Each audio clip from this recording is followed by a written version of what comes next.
Terima kasih Anda masih bersama kami di IDU Siang. Pemirsa, tak hanya Presiden Prabowo Subianto, Menteri Luar Negeri Sugiono juga bertolak ke Amerika Serikat. Selama di New York, Menlu Sugiono bertemu dengan sejumlah tokoh internasional untuk membahas perdamaian di Palestina. Menlu Sugiono bertemu dengan Sekretaris Jenderal PBB, Antonio Guterres. Tak hanya itu, Menlu Sugiono juga melakukan pertemuan bilateral dengan Wakil Tetap Palestina untuk PBB, Menteri Riyad Mansur.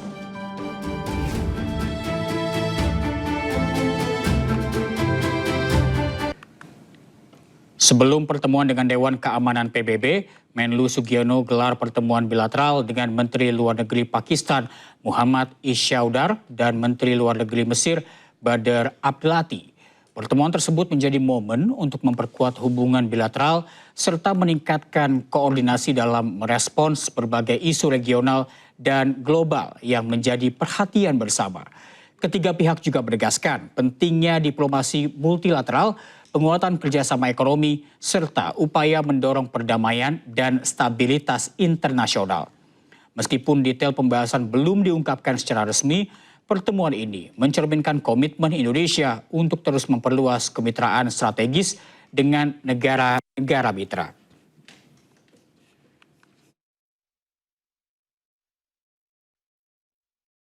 Presiden Prabowo Subianto akan menghadiri pertemuan perdana KTT Dewan Perdamaian Gaza atau Board of Peace Gaza di Washington DC, Amerika Serikat. Dan berikut laporan jurnalis iNews Aya Dufus dari New York, Amerika Serikat. Prabowo Subianto telah tiba di Amerika Serikat, tepatnya di Washington DC, untuk menghadiri rapat perdana Board of Peace atau Dewan Perdamaian yang akan diselenggarakan pada tanggal 19 Februari 2026 di Washington DC.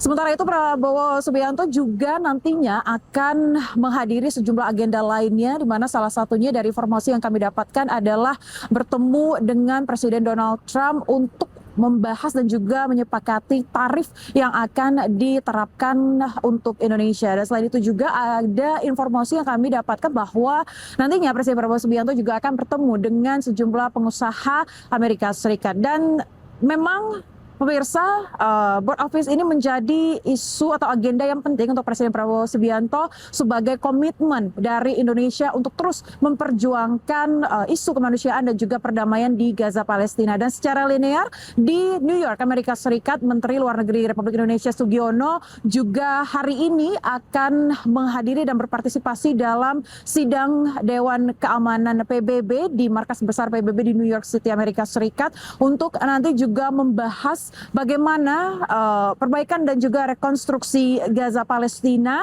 yang mana ini juga menjadi salah satu komitmen dari Indonesia untuk terus mendukung, seperti salah satu yang akan dilakukan adalah pengiriman pasukan perdamaian ke perbatasan atau di Gaza Palestina. Dan hari ini kita akan sama-sama melihat seperti apa nanti statement yang akan disampaikan oleh Menlu Sugiono dalam partisipasinya di sidang Dewan Keamanan PBB, seperti apa Indonesia yang terus aktif untuk menyuarakan isu kemanusiaan ini nantinya dapat bersuara dan menjadi aksi yang juga ini secara linear sangat relevan dengan fungsi dari Board of Peace yang dibuat oleh Donald Trump ini. Dan sebelumnya ketika di hari pertama tiba di New York, Amerika Serikat, Menlu Sugiono juga telah terlebih dahulu bertemu dengan Sekjen PBB Antonio Guterres untuk membahas terkait dengan keikutsertaan Indonesia dan juga komitmen Indonesia di PBB dan membahas bagaimana aksinya dalam multilateral. Dan di saat atau di hari yang sama juga Menlu Sugiono ini bertemu dengan perwakilan tetap Palestina di Amerika, yakni Riyad Mansur, untuk membahas hal-hal penting, salah satunya juga menegaskan dukungan Indonesia untuk Palestina, khususnya dalam isu kemanusiaan, perdamaian, dan juga rekonstruksi di Gaza. Dari New York City, Amerika Serikat, Aya Dufus, iNews melaporkan. Kita ke informasi lain, pemirsa, pasukan Israel kembali melancarkan serangan ke wilayah tepi barat. Kali ini Israel meledakkan sebuah rumah di wilayah barat Jenin. Rumah 3 lantai tersebut diketahui milik warga Palestina Ra'afat Dawasa. Ia tewas pada Agustus 2024 dalam sebuah operasi militer Israel. Sebelum peledakan dilakukan, pasukan Israel mengevakuasi warga sekitar. Selanjutnya kendaraan lapis baja dikerahkan ke dalam kota. Selama operasi militer berlangsung, suara ledakan terdengar di sejumlah titik permukiman.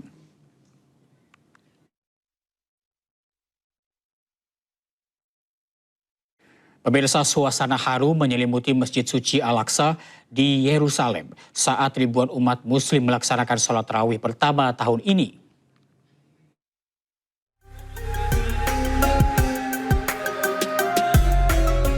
Ribuan warga Palestina berkumpul di Masjid Al-Aqsa Yerusalem pada Selasa malam untuk melaksanakan sholat tarawih pertama tahun ini seiring dengan terlihatnya bulan sabit yang menandai dimulainya bulan suci Ramadan 1447 Hijriah.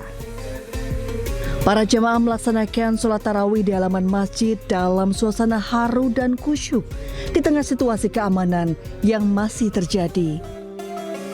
Jemaah bersyukur masih bisa menginjakan kaki di Masjid Suci Al-Aqsa di Ramadan tahun ini dan berharap bulan suci bisa membawa kedamaian di kawasan ini. بنحب نقول لكم كل عام وانتم بخير من المسجد الأقصى من أول يوم تراويح. الحمد لله المسجد مليء بالمصلين وإن شاء الله إنه بضل عامر بالمسلمين وبالأمن والأمان وندعو إنه ربنا سبحانه وتعالى يحفظ لنا أقصانا وكمان مرة كل عام وأنتم بألف خير. Bagi warga Palestina, sholat tarawih pertama di Masjid Al-Aqsa bukan hanya ibadah rutin Ramadan, namun simbol keteguhan dan harapan di tengah pembatasan yang dilakukan pasukan Israel. Warga Palestina melakukan sholat tarawih pertama Ramadan di reruntuhan Masjid Al-Albadi yang hancur akibat serangan Israel ke Khan Yunis, Gaza. Warga Gaza khusyuk melaksanakan sholat tarawih di antara bangunan Masjid Al-Albadi yang hancur akibat serangan Israel. Ibadah dilaksanakan di ruangan masjid yang telah dibersihkan dan dipersiapkan.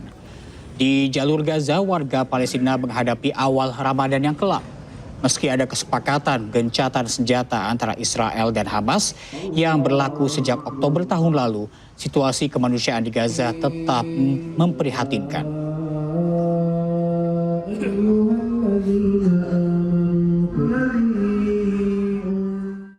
Suasana Ramadan terasa hangat di Gaza saat warga sahur bersama di tengah sebuah keterbatasan. Momen sahur di kota Gaza, Palestina di awal Ramadan terasa hangat. Ratusan orang berkumpul dan saling berbagi makanan sahur di tengah kondisi yang belum sepenuhnya pulih. Kegiatan ini mencerminkan semangat kebersamaan dan keteguhan masyarakat Gaza menyambut Ramadan di tengah konflik.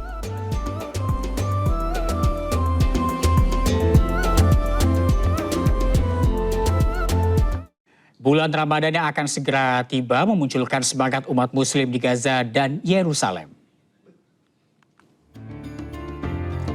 Di tengah reruntuhan bangunan yang rusak akibat konflik, warga Palestina di Gaza menghias permukiman mereka untuk menyambut bulan suci Ramadan. Lampu warna-warni dan sejumlah ornamen tradisional tampak di permukiman warga.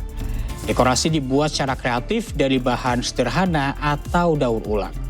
Sementara itu di Yerusalem, persiapan Ramadan tampak di kawasan kota tua. Warga dan pedagang menata pasar menjelang bulan puasa. Hiasan khas Ramadan juga terpasang di pusat komunitas muslim setempat.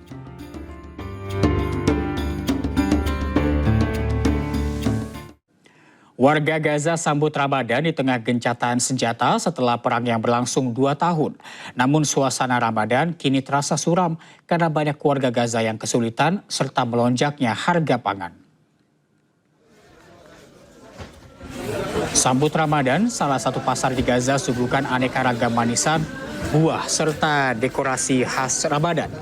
Namun suasana pasar sepi dari warga. Dampak perang selama 2 tahun membuat warga Gaza kesulitan menjalani hidup. Warga tak mampu beli kebutuhan sehari-hari, sementara harga pangan terus melonjak. Saat ini situasi di Gaza berangsur kondusif setelah berlangsungnya gencatan senjata. Warga Gaza berharap masih bisa menjalani Ramadan tahun ini dengan penuh sukacita.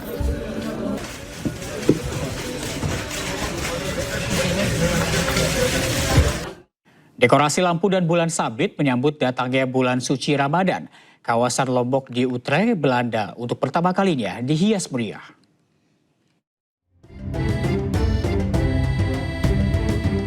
Kawasan Lombok di Utrecht, Belanda mempercantik diri untuk pertama kalinya menyambut datangnya bulan suci Ramadan. Hiasan meriah dengan lampu-lampu dekoratif dan instalasi bulan sabit menerangi jalan.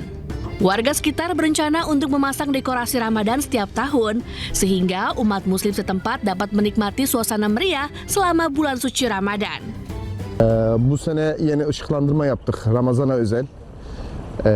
Bunu bütün esnaflarla birlikte yaptık. Önceki seneler hilalimiz vardı. Şimdilik de mahallede Ramazan ışıklandırmasını yaptık. Warga dan para pelaku usaha setempat menyambut inisiatif ini dengan antusias dan berencana menjadikannya tradisi tahunan. Utrecht adalah rumah bagi sekitar 55.000 umat muslim. Di seluruh Belanda, umat muslim diperkirakan berjumlah 5 hingga 6% dari populasi. Pemirsa, warga Arab Saudi mulai berpuasa hari ini. Suasana Masjidil Haram Mekah pun terlihat ramai di hari pertama puasa. Pada Selasa malam, Mahkamah Agung Arab Saudi mengumumkan bahwa hilal sudah terlihat dan hari ini warga Arab Saudi sudah mulai berpuasa. Masjidil Haram juga sudah memulai sholat tarawih pada Selasa malam. Di hari pertama puasa, jemaah meramaikan Masjidil Haram. Pihak berwenang Arab Saudi pun telah menerbitkan sejumlah peraturan untuk memastikan kelancaran ibadah selama bulan suci Ramadan.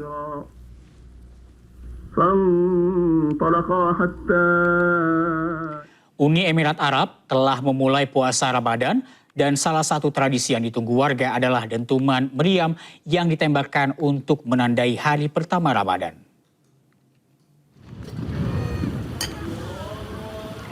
Tembakan meriam di Masjid Agung Sheikh Zayed di Abu Dhabi menjadi yang ditunggu warga Uni Emirat Arab untuk merayakan hari pertama Ramadan.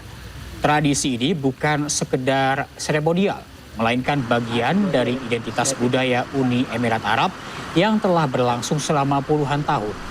Di bawah pengawasan ketat kepolisian Abu Dhabi, unit meriam ditempatkan di beberapa lokasi strategis agar seluruh warga bisa mendengar suara tembakan.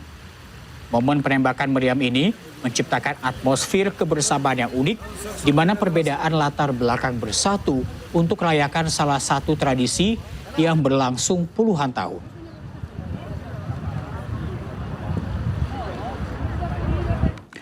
Muslim Nigeria punya tradisi tersendiri saat bulan Ramadan. Mereka memiliki tradisi yang disebut Kidan Guaro, yakni membangunkan sahur dengan menabuh gendrang sambil menyanyikan lagu-lagu religi atau pujian. Inilah tradisi Kidan Guaro, yakni bangunkan sahur ala Muslim Nigeria dengan menabuhkan gendang dan bernyanyi. Para pemusik tradisional berkeliling bangunkan warga untuk sahur selama Ramadan menggunakan gendang atau alat lainnya yang bisa ditabuh. Sambil berkeliling, para pemusik nyanyikan lagu-lagu religi atau puji-pujian. Tradisi ini berakar kuat pada masyarakat Muslim Hausa di utara Nigeria. Tradisi sebagai upaya mempererat kebersamaan dan pastikan warga tidak melewatkan warga makan sahur sebelum berpuasa. Tradisi ini sepintas mirip tradisi bangunkan sahur di tanah air sambil membunyikan alat musik atau beragam alat rumah tangga sederhana.